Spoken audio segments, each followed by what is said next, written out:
Hi and welcome back to my channel.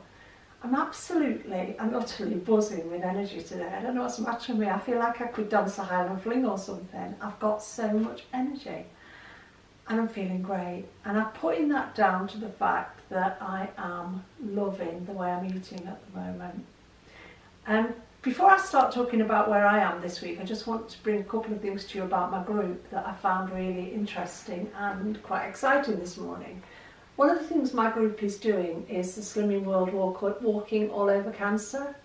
And when we decided to do this in the month of August, we talked about walking 1 million steps for cancer and raising money.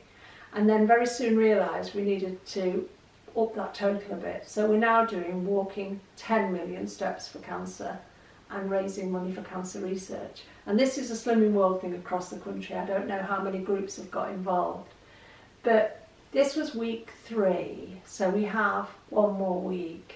And what we're doing is a bit like you used to do on Blue Peter years ago, if you're old enough to remember that, where they had the total thing, where they used to add in the totals and it went up each week. They would be collecting milk bottle tops for the blind or something like that.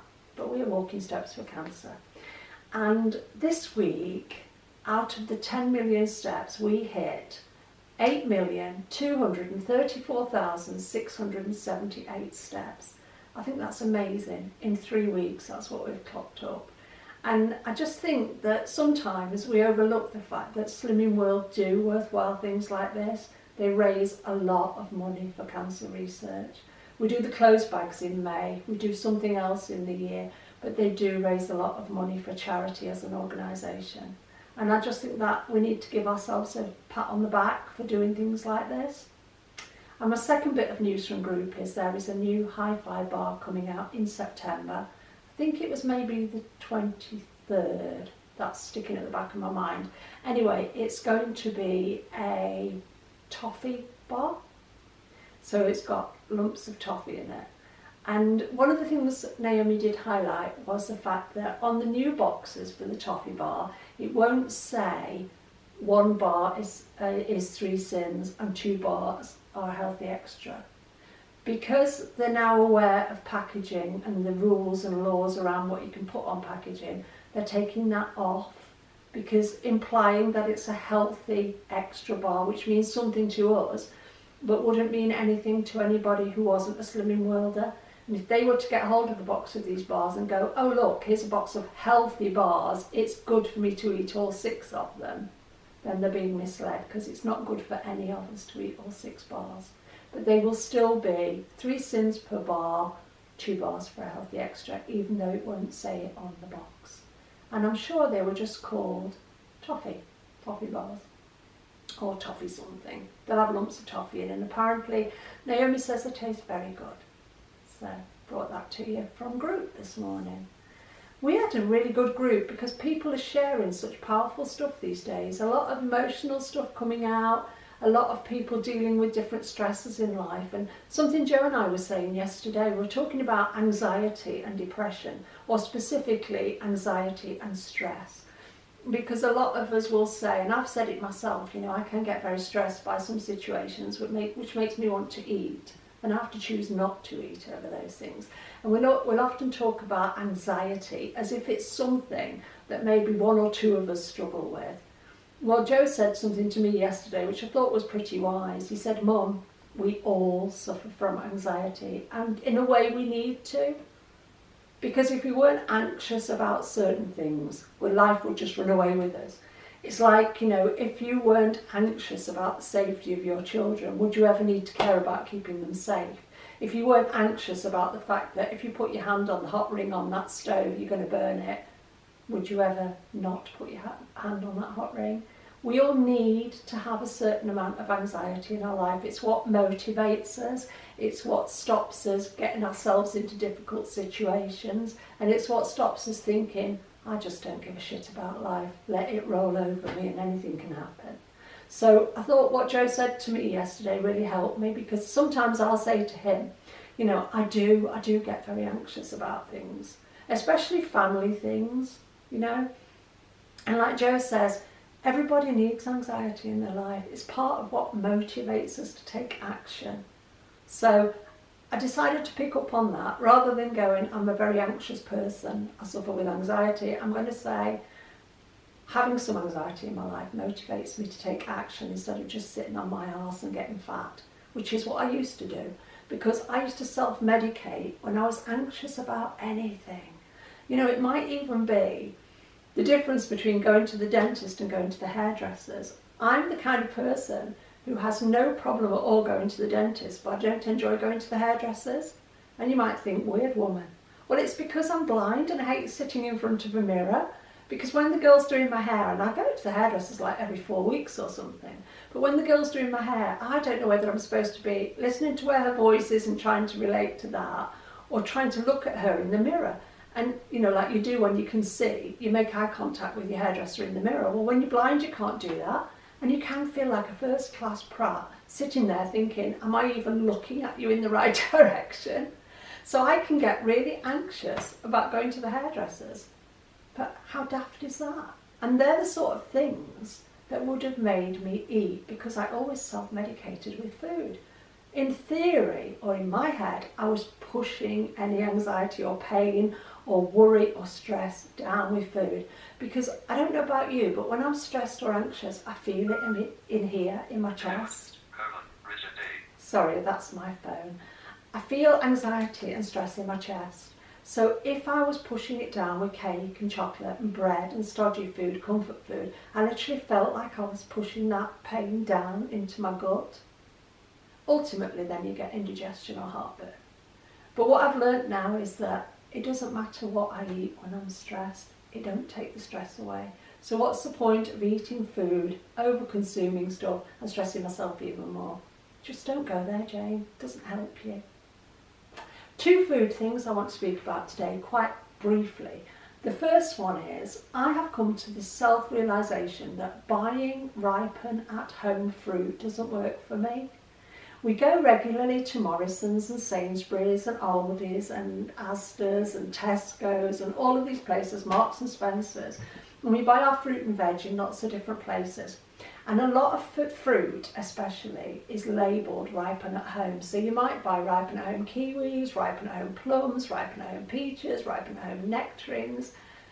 Now the one common denominator in these things for me is they never do bloody ripen at home. And I end up throwing 60% of it away because it seems to go from underripe to rotten. And we buy lots of fruit and lots of vegetables. And I don't have to watch the pennies, so I'm not buying it thinking it's cheaper to buy the ripen at home.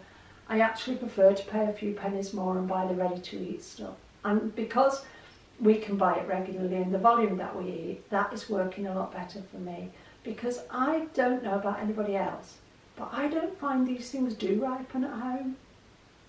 Well, they don't for us anyway. And it's not like I bring them home and shove them in the fridge. They just don't ripen at home for me. And I don't like underripe fruit. The one thing I learned about fruit when I went to California was, in California, the fruit that you buy in the stores is ready to eat and it tastes full of sunshine. Because it's locally grown, like in Napa Valley or wherever, here we're importing fruits from all over the world that have been picked off the trees, the bushes and the whatever pineapples grow on, stems, that have been picked, and when they're seriously underripe, and then they get packaged, and then they get flown or brought by boat to this country, and then they get packaged again, and then they get stored in the supermarkets, warehouses, and it says these will ripen. Well, they don't ripen once they come off the tree because there's no nutrients coming from the ground or wherever to make them ripen. And that's my big thing I've learnt this week. Jane, stop buying ripen at home fruit because it just don't ripen in my home. Okay. The other 2 things Joe's going to show you are about me learning portion control. I can overeat on anything, and I know free food is free food and we can eat as much as we like, and I'm not going to get into an argument over whether you should eat half a hundredweight of rice or a moderate portion. That's our own business, isn't it? But what Joe found for me a couple of weeks ago were these Uncle Ben rices that are 1 portion of rice. Now they don't seem very big, but once you get used to it, it's fine. They are actually 1 sin each, which doesn't bother me at all because I like to use sins in my meals. But what are they, Joe? 125 grams of cooked rice. Yeah. So that would be approximately 65, 70 grams of uncooked rice. Now there's no way I'm going to put a pan on the stove, boil water and add 65 grams of rice and faff around just for me. But the simplicity of these, which gives me simple portion control. So they're like what I think of as grab and go food. Because while my vegetables are steaming or my stir fries in the pan or whatever, I can just throw one of those in the microwave for a minute, job done. No washing up. And I know it's a portion. Right? And the other things, I love baked beans. I used to be a Branston girl, but I think I've moved over back towards Heinz, and I specifically like the Heinz 5 beans. Now, I always used to buy the big tin. Baked beans are free, I told myself. Eat the whole tin, Jane. Until Joe said to me one day, you know, you do realise there's about getting on for 400 calories in one of those tins of beans. It may be free, but it's not calorie free, Mum. And if you want to get to Target, you're not going to get to Target eating those. And he was right. For me, he was right. He might not be right for you. But Joe then found snack pots. These, I mean, a tin of beans is 2 or 3 portions, not just one person's, it was always mine, just mine. I wouldn't share them with anybody. The snack pots are a portion of beans. And that works for me, again, grab and go. No washing up, shove it in the microwave. I'm all for what's easy, you know. I don't like to make work and I don't like to make washing up. And I don't like to make a fuss around my food. I like to keep it really simple. So they're on offer currently in Asda for £2. Ridiculously, I think they're usually around $2.99, aren't they, Joe? Yeah, they're a lot more they can be quite expensive if they're not on offer. Yeah, but then I think a big tin of 5 beans is about £1 now or more. But they are lovely, and you get a variety of beans in there. They also do the same size in baked beans. Again, 1 portion. Right, a couple of headings that I had written down this week, Joe, about things that I'd thought about and talked about during the week. Have you got a heading for me? Jumping ship. Jumping ship. I've talked with a couple of friends this week who were a bit dissatisfied with Slimming World. And when we actually talked it through, we came to the conclusion there's nothing wrong with Slimming World. It's been around 50 years next year. And it must work because it wouldn't have outstayed all the other diet plans and it wouldn't be doing as well as it is as an organisation, and the results that we get at group are excellent. So we talked about what would we do if we didn't do Slimming World, and one of my friends said, sometimes I just feel like jumping ship. And I said, yeah, the trouble with jumping ship is you land in the ocean, you don't swim very well, you're going to drown. And that's what happens with me. If I don't stick to this plan, if I jump ship, or if I imagine for 1 minute that the grass is greener on the other side, you know, like we often think, I learned the hard way. I start going up in weight and then I've got to bring it back down again. And this is what happened to me a few weeks ago when I was getting back into eating chocolate. And I have finally realised that there are some things in life that I just have no business eating. And one of them is chocolate. And it helped me yesterday watching Nikki Ryan's latest upload. She's done an upload with Sophie. They've done a collab on getting back into working this plan. Both of them are worth watching. They're excellent videos, really, really good. But one of the things that Nikki said, and a lot of what Nikki says really resonates with me because she talks such sense and she knows what she's talking about because she's been doing this for 16 years. But she said there are some people who cannot eat some things. And accepting that for me is chocolate has actually made my life so much better over the last few weeks because I'm not like craving it and I'm not worrying about it and I'm staying away from it, and I still have my tin of sardines. Remember, I have to eat those before I can have any chocolate. So yeah, that's been really valuable for me this week. There's no point in jumping ship. There's no point in changing to another diet plan. Because bottom line, and this is one of the other headings that I'd put on my thing for Joe, the bottom line is there is no such thing as Slimming World food. Unless we're talking about the Slimming World food that's for sale in Iceland, the specific frozen meals, which some people love, some people don't need to be buying frozen meals. I don't buy frozen meals, I like to cook from fresh. I'm sure if I was working it would be a different situation. They're the only Slimming World food that I'm aware of. The rest of the food that's available in the supermarkets, the green grocery shops and the butchers, etc., is just food. It's just food. So when people say to me, like one of my friends said this week, I'm having a really difficult time because I just can't make myself eat Slimming World food at the moment. I kind of looked at her and I said, what are you talking about? I mean, I know this friend, she's a really dear friend. What are you talking about? You can't bring yourself to eat Slimming World food. And she said, I just can't bring myself to eat Slimming World food. I said, how are you managing with packets of crisps? Well, they're easy. I said, yeah, so's a proper dinner if you get off your backside and cook it. And sometimes that's all we need. We need a friend to say to us in love, and it's all about love, stop talking bullshit. Get off your backside and cook yourself a meal. If you can be bothered to pick up the phone and ring for a takeaway and waste 20 quid, I mean, round here where we live, if I wanted to ring for an Indian takeaway for me and Joe tonight, I'm looking at minimum probably 25 quid. If I can be bothered to waste £25 doing that, surely I can be bothered to walk into the kitchen and cook a meal. I mean, I can cook a meal in 10 or 15 minutes if I need to. I throw some vegetables into the steamer, I chuck some meat under the grill, whatever. It's not rocket science, it's not hard work, and it's not Slimming World food, it's healthy eating. Back to the diet thing, I think there's a lot of satisfaction in sticking to something for a long time, rather than constantly jumping to the flavour of the month. Yeah, this is something that I've learned from Joe over time. Joe's a very, I'm going to use the word consistent. You are a habitual person. You love method and routine, don't you? Yeah. And Joe eats really, really well, but he doesn't like eating fads. He eats proper meat, proper vegetables, proper fruit, proper cheese, not plastic cheese, not low-fat cheese, proper cheese. He eats healthy foods.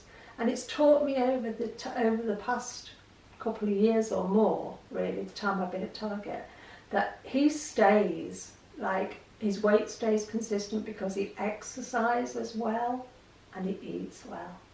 But he's not a faddy eater. He's not looking for what's the new chocolate release, what's the new crisps release, what's the latest cake fad. Well, no, or ice just cream. what's the latest diet? Is it the cabbage soup diet? Is it the egg diet? Is it the... Yeah. You know what I mean? Is it Weight Watchers? Maybe I should do Cambridge. Maybe I Shouldn't should go do keto. Slimming World. If you just do one thing and stick with it, you'll get results. Yeah. Just And give we're it a not long enough saying- time. Yeah, we're not saying that has to be Slimming World. We're not paid by Slimming World. We're not promoting Slimming World. I talk about Slimming World because that works for me. If counting macros, is it macros, micros, whatever Yeah, you call it? macros. Yeah. If counting macros works for you, if counting calories fits with your lifestyle, if you're a vegetarian and you choose to eat this way, if you're a vegan and you choose to eat this way, whatever works for you. It's not one size fits all. But I think what we're trying to say is stay with it. Like, okay, this week I've been to group. What result did I get? Now, remember last week I lost 3 pounds, didn't I? 100% food optimising, lost 3 pounds. This week, what have I done, Joe? 100% food optimised. 100% food optimising. He's been on holiday this week. He's seen every morsel that's passed my lips because he's cooked every meal this week. 100% food optimised this week, and I gained 1 pound. Am I unhappy with that? Not at all, because it's real life. I didn't comfort eat, I didn't stress eat, I haven't made any shit excuses this week. I've stuck to plan, I've food optimised, and I've loved it. I have had some absolutely fabulous meals this week, and I've gained 1 pound. That's not the end of the world. Simple meals. Simple meals, yeah. But We don't do different recipes every night out of cookery books and Slimming World things.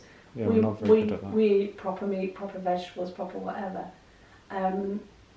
It's how our plans, or my plan has evolved over the time that I've been doing Slimming World. My motto is keep it simple, stupid. Because if I start to overcomplicate my food, then I start to overcomplicate my life. And I think it's because I keep my food in the right place. It's not the most important thing in my life, but it doesn't take a back burner. Because Slimming World does come, I'm going to say it comes ahead of other things. It doesn't, it doesn't sort of, oh my God, I wouldn't go out tonight if somebody asked me because I wouldn't be able to food optimize. I can't get a Slimming World meal. I don't drink. It's not any of that. It's knowing that the only food I have in my house, and believe me, I've got plenty of it, but the only food I have in my house is food I can eat, guilt-free, not all sin-free, because some of it is sinned, but I know how many sins it is because I'm keeping on top of that as well.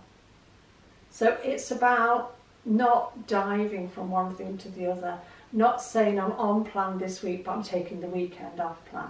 Talking to some ladies in group this morning who actually confess. They come to group, they get weighed, whatever their result is, they don't think about Slimming World again till Monday morning. That would do my head in. Because by Monday morning, I would be in a state of anxiety and panic. How on earth can I pull this back by Saturday? And then I'd be going to the group on Saturday morning, and instead of being really happy to be there, I'd be making myself anxious about the result I was going to get. And I don't want to be anxious about it. So what I'm learning at the moment is keeping the food in the right place by not bringing temptations in.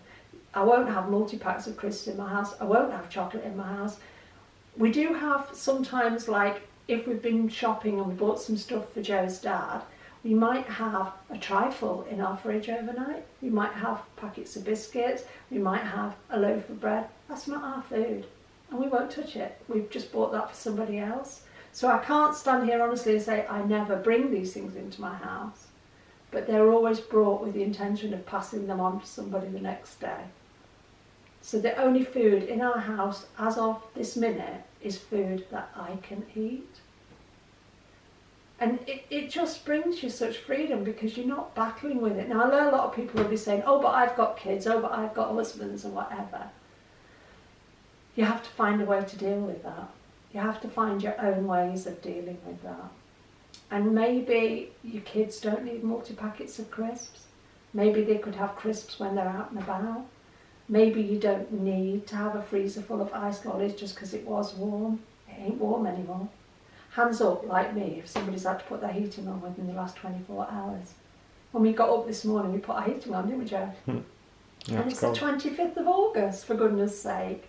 Not like Michael in Australia or what, who's doing his morning walks and freezing because it's like 5 to 6 degrees or something. This is supposed to be summer, you know. We'll soon be complaining because we can't eat salads anymore, we've got to eat casseroles. Some of us are actually looking forward to that. But yeah, it's a continuous journey that we're on. And I've really, really had a smashing week. And I'm not going to say I've been on plan all week. In theory, if you're going to look at it like that, I have. But in fact, what I've done is food optimised every meal and found such a freedom in doing that. Chatting with Rebecca about food optimising, listening to Rebecca talk about food optimising, watching Debbie who food optimises. It works. And that's how it's meant to work. I mean, Joe, if he had his way with Slimming World, would rip out SP and things like that. You can't understand, can you? No. Why they even put SP into the mix. Because it's not a healthy way to eat. As Slimming Worlders, we're already following a low-fat diet. Now, some of us choose to spend our sins on fats. That's one of the things we do. He has the most incredible organic beef dripping. And believe me, if you're making a stir fry and you use that, it's gorgeous. It's worth a couple of sins to do that. So we're already following a plan that is extremely low-fat. And then we start to look at SP, which is not only extremely low fat, it's extremely low carb. And we wonder why we mess up our bodies. And I know for me, I've done that. You know, over my journey, I've leaned a long way towards SP because it's quite, in a lot of ways, the way I like to eat.